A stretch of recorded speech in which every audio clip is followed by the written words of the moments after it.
Good morning সবাইকে। আজকে যে ব্লগটা তোমরা দেখতে পাচ্ছ সেটা গতকালের ছিল। গতকাল আমরা চলে গেছিলাম একটু বাজার করতে। এটা হচ্ছে শ্রীরামপুর বেল্টিং বাজারে। তোমরা দেখতেই পাচ্ছ, মোটামুটি জানোই যারা শ্রীরামপুরে থাকো যে বেল্টিং বাজার হচ্ছে শ্রীরামপুরের খুব বিখ্যাত একটা বাজার, যেখানে তুমি টাটকা শাকসবজি থেকে শুরু করে টাটকা ফ্রেশ মাছ পাবে, যেটা তোমার সামনেই ওদেরকে বললে ওরা সেটা কেটে দেয়। আর বিভিন্ন রকমের নাম না জানা অনেক মাছ থাকে। আর আমার একটু ঠান্ডা লেগেছে, তাই জন্য আমার গলার অবস্থাটা এরকম।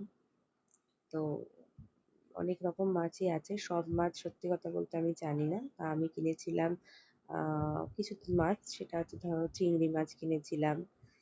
তারপর আমি এখানে ধুয়ে নিচ্ছি, দেখো মৌরলা মাছ, তারপর পার্শে মাছ। আমিও খুব একটা মাছ চিনি না, বাট যে কটা মাছ চিনি সে কটাই নিয়েছি। এটা যেমন আমি নিয়েছি দিশি ট্যাংরা, তার মধ্যে তোমরা দেখতেই পাচ্ছ ডিম আছে।